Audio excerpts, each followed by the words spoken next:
out on the red side, and that first ban immediately going to be the Rise, and you can see they're already targeting these Doinb champions.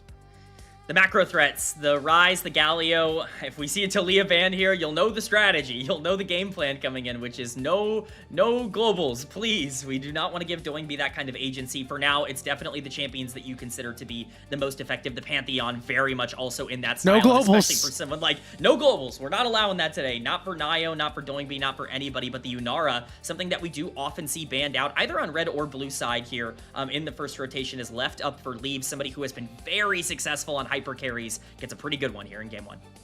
And remember that Yunara generally has been pretty good with either engaged champions or enchanters. Starting to see that with enchanters, she's starting to see more of her success, but you can really pick either. I'm curious to see if anyone's legend decide to bite the bullet early and try to take some point and click to make this Yunara's life hard. Obviously, when she transcends, she can dash away, but AL say, we're just going to go with the Jarvan anyway.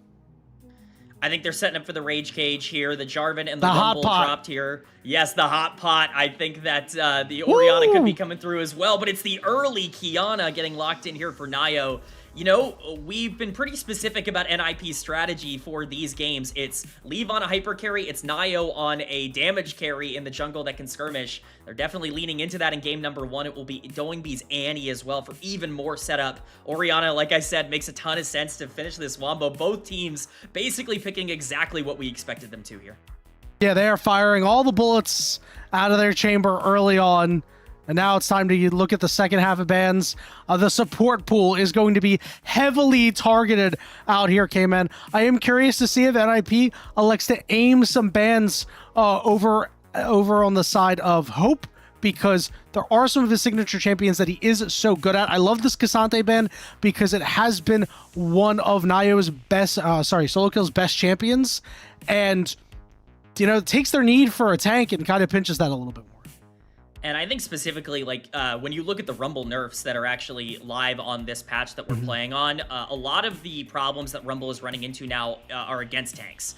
Those are really the matchups where he has gotten a lot worse in. So things like Asante, Sion, Ornn, it makes sense to try to take these matchups away. It will be the Ambessa, so, you know, these more combat-oriented kind of bruisers on the top side. You just don't want to have to get into those kinds of duels. If you're Rumble, you want to be able to survive into that late game. Any sort of agency can be taken off the Rift, but it is the Sivir.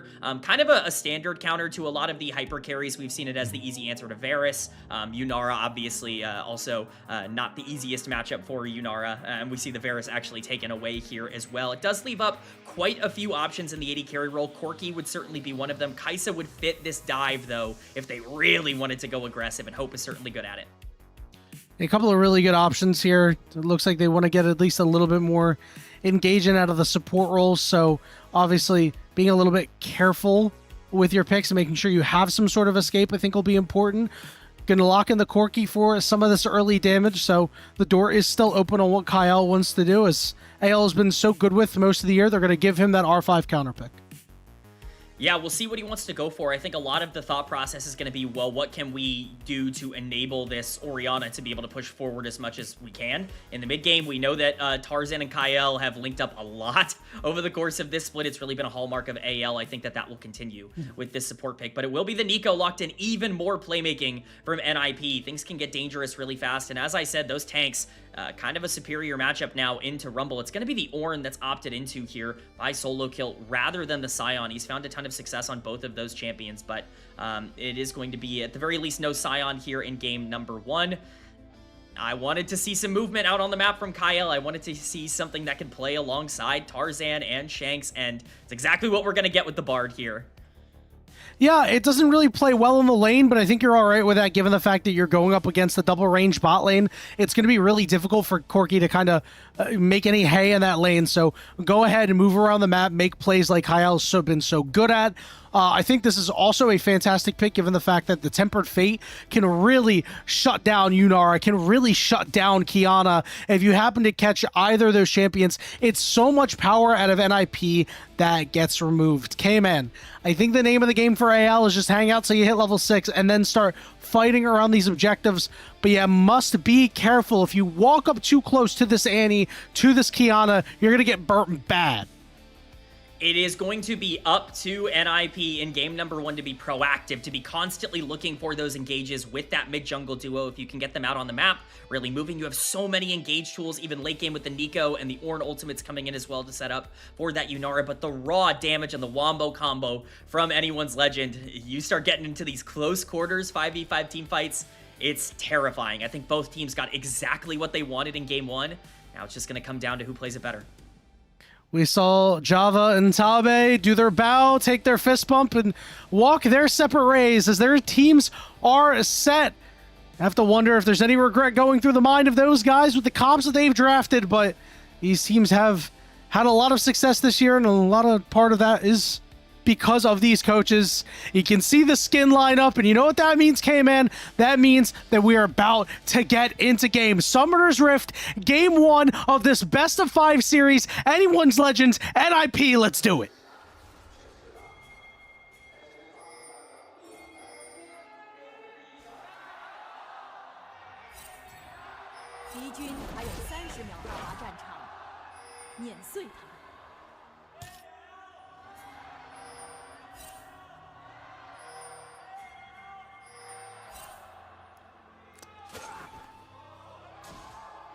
So, Kman, I think that we know that when AL is at their best, they are using the rest of the pressure that they get from their lanes to really enable Tarzan to move around and be aggressive. And I think that is so important to do to Naiyou in this game, to really disrupt him and try to do what you can to set him behind and take the power out of this assassin threat. Absolutely. If you can get this Qiyana behind, especially, you know, in the mid game around like Grubs or even, you know, the Herald fight on that top side, if you can get this Qiyana in a bad spot, it's really bad for Naiyou, and you can see that here with the invade. Oh, he got stunned too. This is so rough for him. Just losing any amount of HP makes life really difficult in the jungle. He will be able to at least grab his chickens, but Tarzan will walk away with the true prize of that red buff. And because he's on a ward, Tarzan's going to shove him off too. And yeah, these chickens are going to reset. He could not get it. Oh, it is brutal. Worst case scenario as we see a trade going down on the bot side. NIP absolutely need to try to capitalize and push out Hope and Kael for getting to lane late here, but we just said it. Like, if this Qiyana gets behind, it becomes very difficult to play out for Naiyou. And Qiyana's not just behind, Qiyana is in a terrible spot, and that's where a lot of your power spikes come in mid-game. Puts even more responsibility on these solo laners to start stepping up, so see how they can fare, but certainly a good start for AL. Yeah, Qiyana definitely in the sunken place right now. You saw the ping on the top side jungle. It looks like Tarzan's going to head over to his top side and make sure that Naiyou is unable to grab anything more. He'll be homeless for a little bit, and based on the lane states and really how the champion operates, I don't think he's going to have too much opportunity to actually make an impact anywhere. Yeah, this is a really bad spot for Naiyou on this Qiyana. It's going to be difficult to be able to rebound. The only hope here is that your lanes should be in okay spots on their own. I think the only one that you're even a bit concerned about could potentially be top lane, but that's only really if the Ornn ends up mispositioning. Everything else, I think you're expecting your laners to have priority. So as long as you can still play around your primary, you know, laners and maybe even get an invade like this off, you can play, but this is very risky from Naiyou. All right, Tarzan spots this out. Looks like he's going to finish up his red buff. He's got that smite. He's going to use it now. He's going to head over to Naiyou. Naiyou will be able to at least take the big chicken away. But this trade is not equal, Kman, as Naiyou's still going to be missing out on quite a bit. Now we're going to see a fight for the top grab, but Naiyou knows he can't do it. Yeah, there's no fight to be had. It's just Tarzan walking up and saying, well, I mean, you either fight me and lose, or you give me the crab and you lose. There are no camps to even take on the bot side. Look at where Kael is right now. He is shadowing and marking this Qiyana as well. They are not going to get vision on Naiyou. They are now with that heal placed in the brush, but this it's is double brutal. crab for Tarzan. It's 14 CS for Naiyou. This Qiyana is almost entirely set out of this game. Yeah, this is just so brutal to watch right now. And Kman, I think you might... wait. Oh, okay. I thought he was going to wait for a potential respawn of the Raptors. It looks like he is. He's going to go for those respawn Raptors. And Naiyou's like, dude, get out of my jungle, please. We do see that Kael is around. Niket is doing what he can to try to help out his jungler, but he's just not able to. The red buff such a bigger impact in these fights than the blue buff. Smites away the chicken, and dude, this is I don't really know what to say, Kman. I mean, what you can say here is that we were asking for Tarzan to step up. We've been talking about how the consistency for this team has not been there. Well, this is Tarzan not just stepping up, but taking over the early game on this Jarvan. This really is a comfort comp for AL, and they have the scaling here. The moment they hit level 6, these fights become even more difficult for Ninjas in Pyjamas. This is a great start, and despite the fact that the gold lead's not all that huge in this game, it certainly is very, very winnable. And as you can see, who knows if Naiyou is going to understand how to be able to get out of this, with this being his first ever career Kiana game. He's going to have to try, though, because he's a big part of this comp. Kman, do you think it's going to be his last after this one? Like, you know, it's not like he's playing poorly. It's just like PTSD is a real thing. As the Dragon is going to get started up here by AL, they're going to do it on a pretty quick timer here. You know, really no fear of allowing NIP to get a soul. But given the fact that there's no scaling in this game, you want to use and leverage this early power. And if you can get these objectives before hitting 6 for free, it's just generally good for AL. Absolutely. It's massive for AL to utilize this early lead. Right now, Flandre could be the target, though, of some opposite aggression. It'd be difficult. They don't really have the damage under the turret, even with tanking. the Nico here. Oh, that's so brutal. That makes it so difficult. Flandre's going to soak up all this EXP. Now Doinb is going to get here, though. And Flandre is dangerously close to overheating. The flash, but it was a Q used by Doinb, and that means First Blood will go over to Niket. Yeah, I mean, Nico dives are very consistent and very easy to execute. There was a way for Flandre to potentially outplay that, but the early flash ends up kind of sealing the deal. It's a very proactive play to get an IP back into this game. You need gold onto this Annie in order to stay proactive and even be able to play through the Yunara in the late game. So, you know, facilitating a dive with both Lieb and Doinb available is definitely the right call. And definitely costing Flandre a lot there and missed out on a lot of EXP, even though he did still hit level 6. A little bit of gold as well. You can see he's starting to fight at a deficit right now. But overall, I think you're still okay if you're AL, just because the gold's not in your favor. The EXP definitely is. And Naiyou, once again, just being bullied so hard off these chickens. I mean, this is a jungle clinic from Tarzan. This is exactly how you need to push a lot of these big early game leads. And let's give a lot of credit to Kael as well for making these plays as simple as possible. Tarzan and Kael have linked up a ton over the course of this year, but you can choke out a jungler early on in the game. It's pretty easy if you allow that jungler to get that catch-up XP for you to be able to, you know, get back in the game if you're Naiyou. So keeping this pressure up is so important. This is brutal. Oh, no. This is so brutal, Kman. And I think the worst part about it is it was just Kael and Tarzan that were in that jungle. I mean, we saw Hope take a back. We saw Flandre just farming at the turret. I mean, like, there were 4 members of NIP on the bottom side, and they chose to not help out their jungle. It's just such an awkward situation to find yourself in if you are Ninjas in Pyjamas, because a lot of the lanes actually do have leads. This Yunara lead is getting stronger, and you want to feel like you can continue to push the game forward through that Yunara and through the Annie without sacrificing that lead. But if you don't help the Kiana, she's just out of the game, and now we're seeing even more skirmishing happen as the Grubs have spawned, and AL are certainly looking to take this as well. Yeah, AL have hit their level 6 spikes, save for Kael. Doinb is hunting around here. He does have the timbers, as they're going to go flash onto Flandre here. Here comes the call of Forge God on top of it as well, and Solokill will be able to pick that one up. AL will be able to slide 1 Grub here. Big shockwave lands onto 2. The Grubs are split at 1 apiece, and speaking of split, so is AL. So they decide to split. And the 3rd Grub will go the way of NIP, 2-1.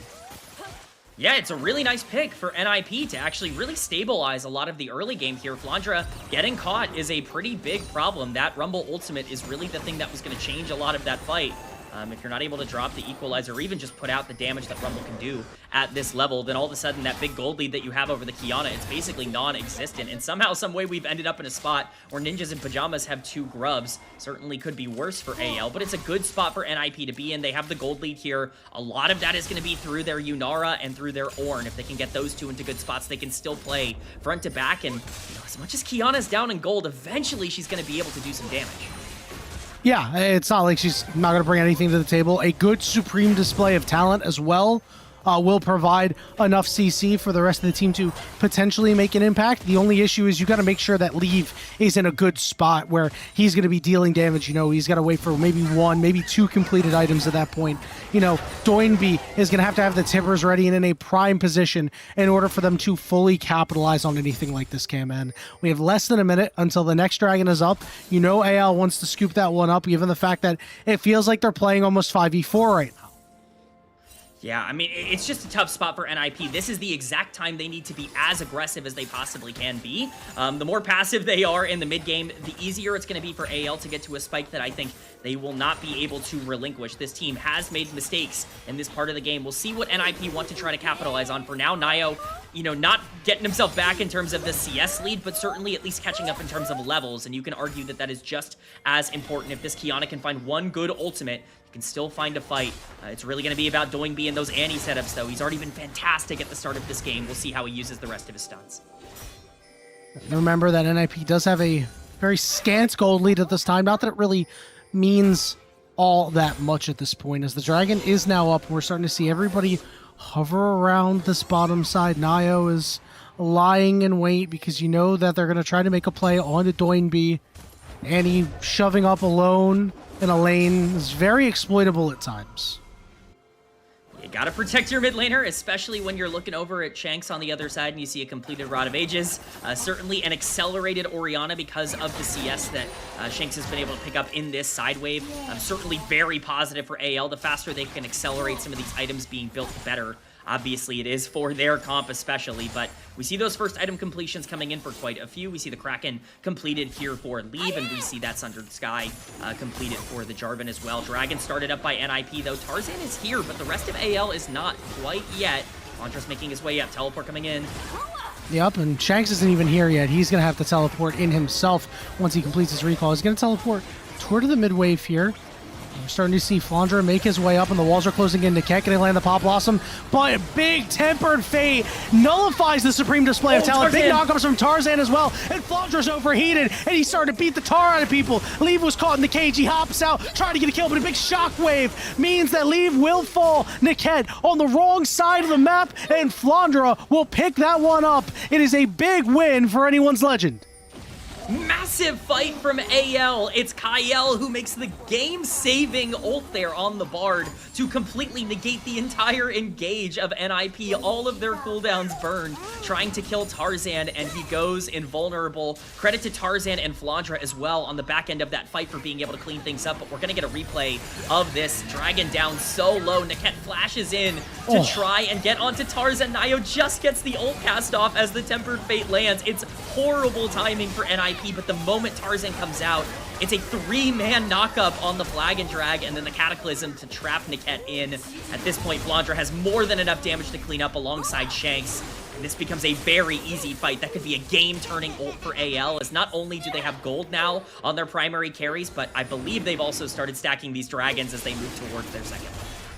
You know, you said it was horrible timing for NIP, or was it just fantastic timing for Kael? And if you want to learn timings like that and play like Kael in your own solo queue games, you can take the opportunity to learn directly from the pros themselves. Whatever you rank, the best way to start climbing now is to schedule a coaching session at prodiv.gg. You'll be able to work one-on-one with an active or recent player in the NACL, ERLs, or the LTA who will teach you to play like a pro. Personalized coaching for the pros today at prodiv.gg. By using code LPL10 at the checkout, you'll get 10% off and be able to support the LPL English broadcast. Yeah, we'll see how the rest of this game is played out, but we might want to send that link to some NIP members if it continues to go like this. Certainly not a great start. Is Tarzan in this doing game a class? I hope so. You can tell. I think Tarzan's learned a lot, especially that'd be from crazy. classes from the last series to now. Tarzan has absolutely destroyed this jungle matchup. He still has a pretty sizable lead onto Naiyou on the other side of this. But really, if you're looking at angles and avenues for NIP to get back in, yes, the gold looks okay, but so much of that gold is on your Nico. In the support position, you have to play around Leave. He is #1 in gold in the game, despite that fight on the Yunara. You can still get this champion online. It's still very winnable. It's just a lot more difficult now. Yeah, I mean, he's doing pretty well for himself. He's got a lot of farm. He's obviously missing a couple summoner spells here, and given the fact that this Rift Herald is coming up in just 35 seconds, those critical summoner spells being down means that I don't think NIP can really contest unless anyone's legend are caught flat-footed. If you lose another fight like the way you did that dragon fight, I think this game might be way too out of reach. Yeah, you can't have these bad setups. I think the big thing for AL is that they thrive in these close quarters fights in River, in these small areas where you can execute that big wombo, where you can shockwave into Equalizer with the Cataclysm, dropping down the Tempered Fate to make sure everybody's safe. They have so much area control that if you allow them to set up in these situations before you get there, it's basically doomed. NIP doing a good job at the very least to not allow that to happen for this Rift Herald, but the question is, will they get punished for being so aggressive? Tarzan jumping in the pit, gonna clear out the vision.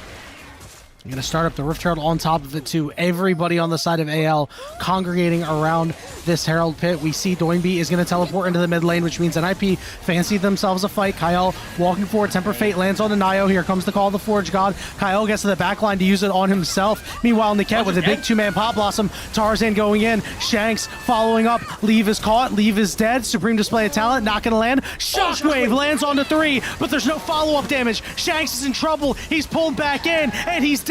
Doinb gets that kill, and NIP turn it right back around.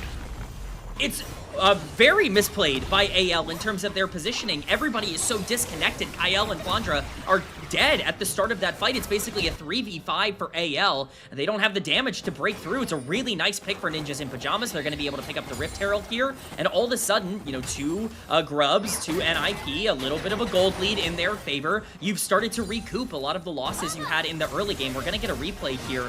It's unfortunately just way too aggressive from Kael. He ends up portaling in behind Solokill to try and dodge the ultimate, but just kind of is alone with the rest of his team. Flandre ends up getting caught and bursted down. And again, at this point, it's a 3v5. Even Tarzan's not going to be able to break through. He has to trade his entire life to kill Leave with a gorgeous shockwave coming in here from Shanks. They just don't have the damage to follow up. Hope's not able to free hit, and it's a really easy win for NIP. This is exactly what they needed to get back into the game, was a small mistake, and this just goes back. This is what we talked about with AL, continuing to maybe step up a little too far forward or make some mistakes in the mid game here.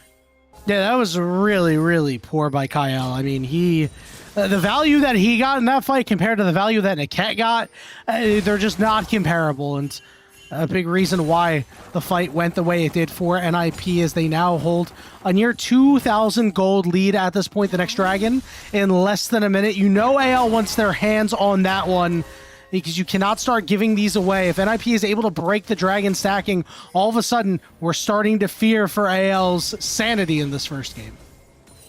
You definitely got to feel for their confidence, but I will give them, at least something here. Their comp still scales incredibly well, and for as much as we are a little bit worried about this Yunara, who is sitting at a 1.5k gold lead by herself down in the bot lane, there are just more tools for AL in these team fights in the later part of the game. As long as they can get there, they'll need to be able to do that. The Equalizer clearing the wave.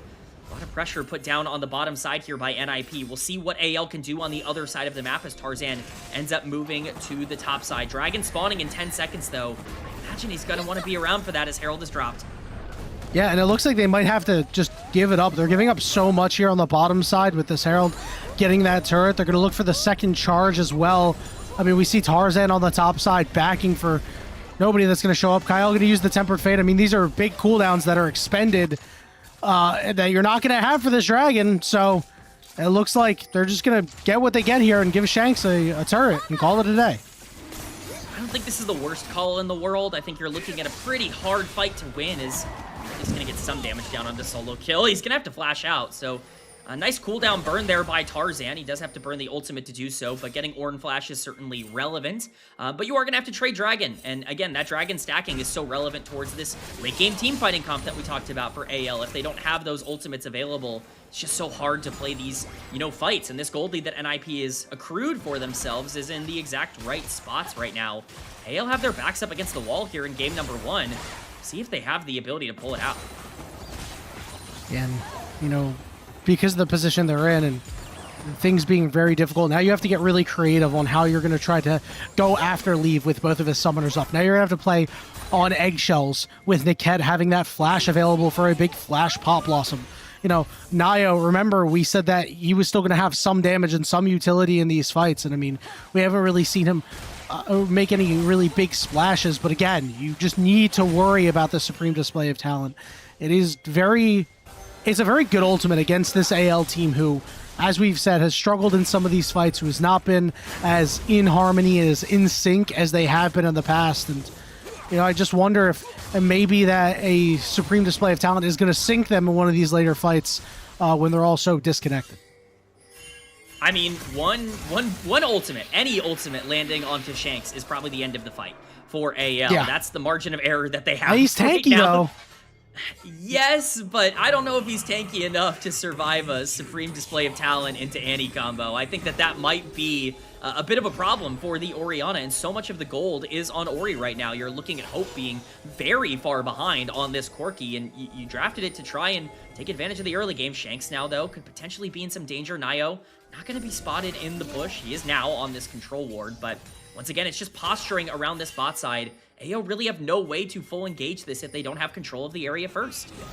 Yeah, and they have a hard time getting control of the area back, right? Because you're walking into unwarded bushes where there's a Pop Blossom. Supreme Display of Talent not going to land. The Tempered Fate means that Tarzan's stuck. Meanwhile, Kael is going to take the magical journey back to the base as he falls. Now NIP looking to regroup. They have control of this river. Where do they want to go? This is exactly what NIP need to be doing, is pressuring out the area. If you gain control of the river, force AL to walk into you. They are going to make a mistake. Tarzan still has the potential to go in. Shockwave lands. Niket is still alive. That equalizer, no, it did finish him off. Now it's a 4v4. Here comes a redemption down for a little bit of healing, but Tarzan didn't get any of it and took quite a bit of damage. Leave below half HP. Does not have Transcend oneself either, and NIP are in full retreat. AL continuing to look, but Doinb is not done. He's still so strong here on the Annie that Champion can continue to combo, but AL somehow walk out of this with a huge win. Niket just overstepping. We talked about him needing to step up. That might be Otacon that he cost them. Yeah, you say it's a win, but it might not be. There's teleport coming in from Doinb as well. We know that Otacon's a big throw magnet. Doinb wants to make a play. He doesn't have Tibbers, but he still wants to get in there. Here we go. It's stolen away by NIP. Now who's going to get out of the fight? And it looks like everybody will survive. No deaths except for Otacon to NIP. That's massive. That is a huge steal for Ninjas in Pyjamas. They would have been in, quite frankly, a pretty terrible spot. Look at the flower difference now. It's completely negligible. If AL had gotten that, there would have been a gigantic level difference, and that would have completely equalized the game. That smite could have just saved everything for Naiyou. We're going to get to see how he gets in here. He only arrives at 2,500 health. It becomes so close. He flashed for it. The flash smite coming in from Naiyou is enough to secure it. And that truly might be a game-saving play for NIP. AL looks like they were going to have that objective under lock, but once again, they just can't come up when they need to. And how about Naiyou having the confidence to say, I can go and steal this objective away from AL. With the game that you've had and how difficult things have been, it's really easy to get down on yourself, no matter how good you are at the game. And Naiyou really making a big play when he needed to. Now we've seen Equalizer getting dropped onto Solokill's head. It barely burns through the Koenig Ruker Shield, but everybody is on top of this Ornn right now, desperately trying to take him down. But here comes the rest of NIP. Pop Blossom with the flash on top of it. Lands on a Flandre, pretty big Cataclysm. Kept the ball trapped. The Supreme Display of Talent with the Jarvan is such a non-bow. Great pickup that we finally see come to fruition. Leaf has to dash to the side, but both flashes get burned. And Leaf is fighting with him back against the wall, desperately trying to survive, but AL's numbers game are far too strong. We're seeing the members begin to fall. Doinb late to the fight. Is there anything he can do on the back end here? Naiyou just waiting. Hope kind of stuck here. He will try to die to Solokill, and he dies to Doinb instead. Hexgate. So you see Hexgates. Yeah, Naiyou is trying to break some ankles, maybe get a kill on the way out. Oh my goodness. They have vision of him, but I mean, this guy, I respect for what he's trying to do. He almost got Tarzan. Yeah, I mean, he almost pulls that fight back, but what a disaster for Ninjas in Pyjamas. They look for a really aggressive play, and they just aren't able to execute, trying to counter-engage the AL dive onto the bottom side. You know, some good and some bad there, but I think you properly called out the interaction with that Cataclysm. We're going to see how this all started. It's just AL wanting to try and get a pick onto Solokill, but you properly pointed it out. The Mechanic Rookern at this point, along with the Merc Treads, are able to tank up so much of the damage. Solokill ends up staying alive. The Bartle is going to trap at least a bit of the damage for the start of this fight to not be able to combo off of Niket, who does go down pretty early on, but with that Cataclysm dropped with Naiyou stuck, Tarzan's able to free hit on the backline. Now Dragon has been started, and looks like it's just going to go down here. Yep, Naiyou is not around because he died so late. It'll be the third Dragon going to AL. That's soul point for them.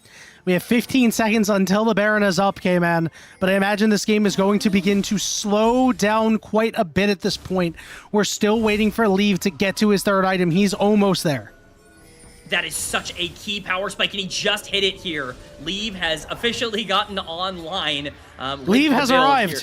Yes, Leave has arrived, indeed, in this game.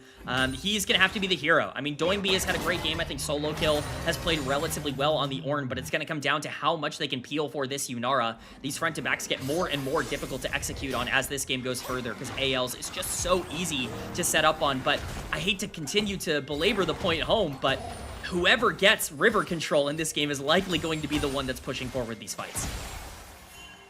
They are so incredibly close, and you're right, it's just so hard for either team to really retake river control once they have it. We're starting to see sweeps come out here on this Baron. Want to make sure it's nice and clean, no vision to be had. Leaves flash up at about half the time. We're going to see that barrier come up soon, and if you're NIP, if you're Leave, you're screaming, guys, please don't fight until my flash is up, until Doinb's flash is up, until Niket's flash is up. Yeah, you gotta play aggressive here if you are NIP. Oh my goodness, we're shotgunning Baron. Flandre is not here. He does have teleport available, but he's not channeled it just yet. It's kind of a slower take here, but they've really ramped it up. Here it is. All right, getting lower, 4,000, 3,000. Bit of a non-bow here, called the Forge God. Is going to land onto Tarzan's Supreme Display of Talent, only keeping people away. Naiyou with a big secure, but who's going to get to the back line? Jarvan immediately getting blown up, but Leave is stuck, but they actually can't get to him. And now AL's got to run for the hills. Yeah, it's a huge, huge fight for Ninjas in Pyjamas. They play it basically perfectly as long as they're able to get that 50-50 down. You want to try and keep Tarzan out of that pit, but you're not capable of doing so. AL is going to pick up this mid-tier 1 as a essentially a consolation prize, but it's a big win for Ninjas in Pyjamas. Perfectly played by Doinb to get that stun onto Tarzan the moment he dives in, and all of a sudden that counterplay becomes more and more difficult. NIP even expending resources now to push top wave.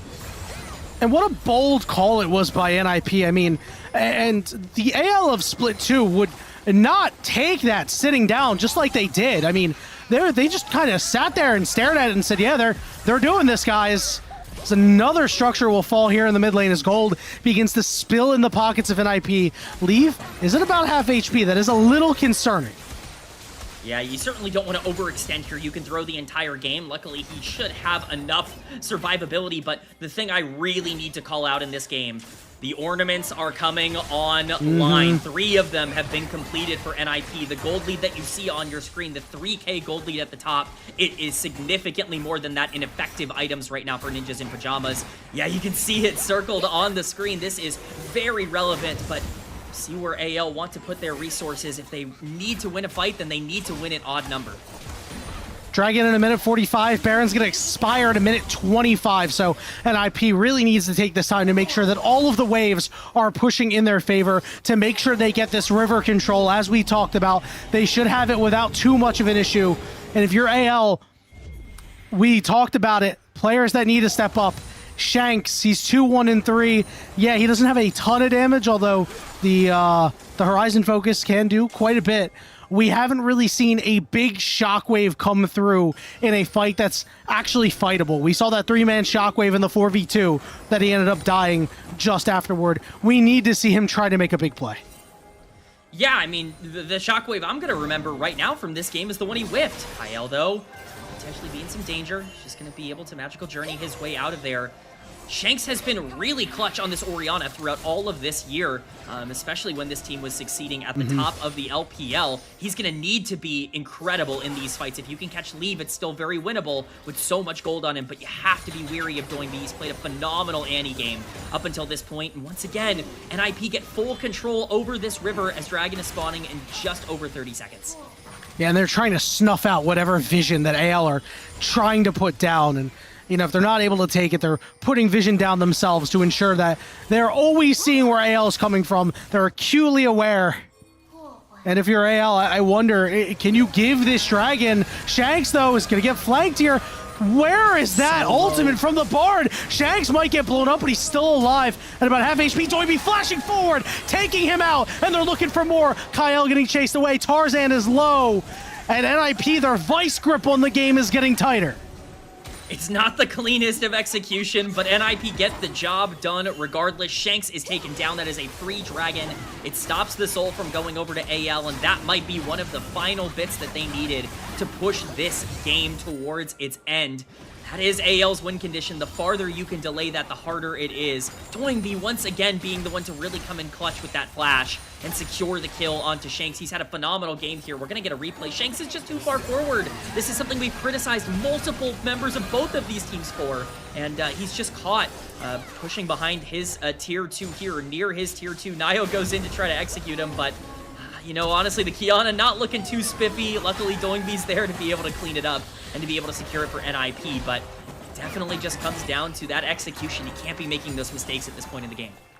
And, you know, mentioning that the Qiyana hasn't been that great, everybody else on NIP has just been that good, and their macro play has been actually quite good, and understanding that once they are able to walk into an area, it's so hard for AL to get back in. It doesn't matter if you're not really up to snuff or performing on a particular champion in a particular game. As long as you're coming together and making plays, you can get a lead against one of the better teams in the LPL. Tarzan from behind. We're seeing Kael get blown up. The Supreme Display of Talent does a whole lot. And on the backside, Tarzan's all alone. Shockwave only lands on the 2, but the Temper Fade on top of it is going to stall out any kills. Here comes the Pop Blossom. Is looking for Shanks. Kael getting low because Leaf and Solokill are running down. AL, it's a double kill. It's a triple kill for Leaf. And on the backside of the fight, Shanks might find a kill, but he's only going to find a grave because Niket should be able to take him down. Hold on the slow. Yes, he will be able to finally get him here. The push in the mid lane is here. They have a couple of minions, and they got a really tanky Ornn. I think NIP can take the game. That is game 1 going to the underdogs. Ninjas in pajamas against all odds are able to take down AL with the draft that AL wanted the most. This is going to be an interesting one, Yanni. This one's gonna get spicy. I said it was gonna be 3-2 for a reason, because AL have an inability to play super clean. NIP are a team that can drag you into the muck sometimes, and they sunk them.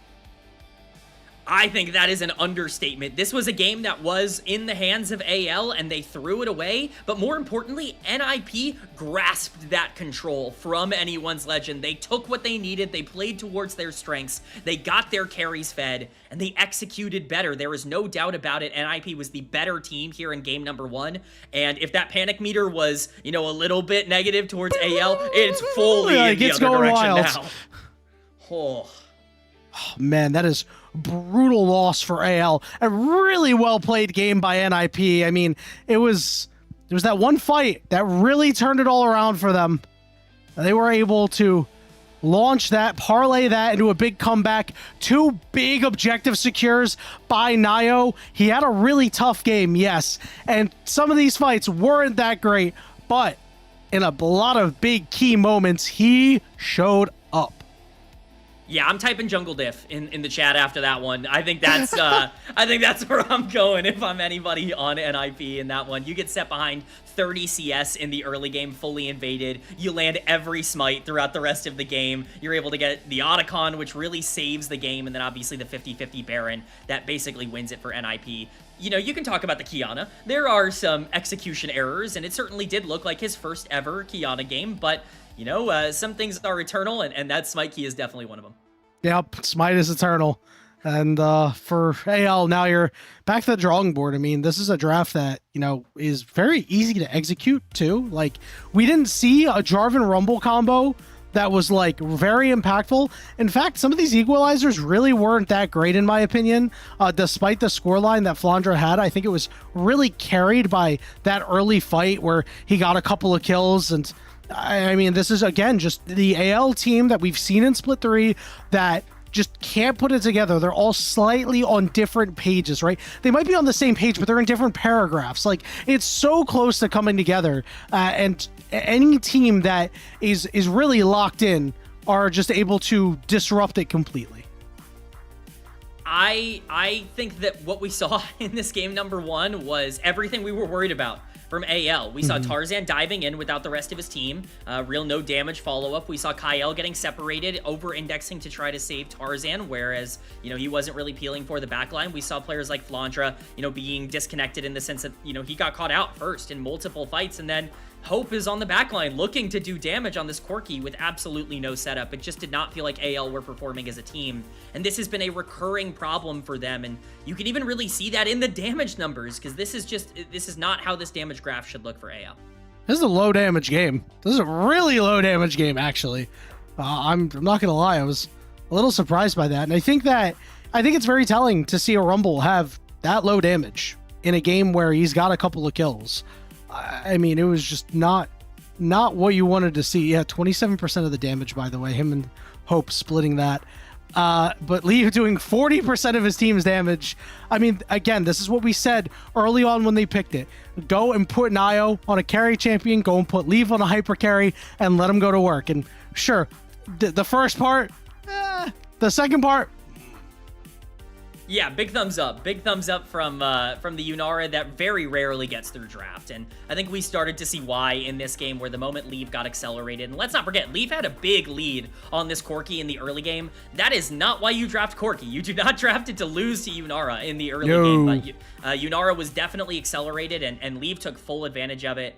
I got to be honest, though, if I'm looking at a potential MVP this game, I think Doinb played this just about as well as an Annie can play this. Multiple setups and stuns that completely changed fights. This really just was a team effort from NIP that really put them over the top.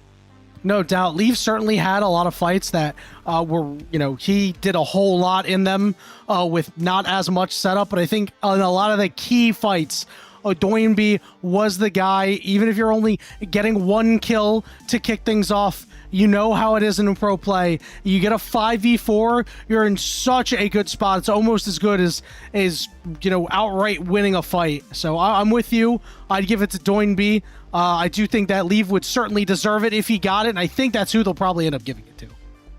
And I can understand it. This Yunara was massive, and you know, maybe it's not quite as flashy to just sit behind your awesome engage and to free hit for 5 seconds in a team fight, but it's certainly effective. Yeah, he absolutely does. Leave is one thing you can say about Leave is he is not scared to go in and play aggressive when he does have this gold lead. And this is how you should pilot something like Yunara. I mean, the amount of damage that Leave is able to pump out in these fights, like, this is the reason that we've considered him one of the more mechanically talented, like, up-and-comers in the LPL, regardless of role or position, because he's able to have fights like this.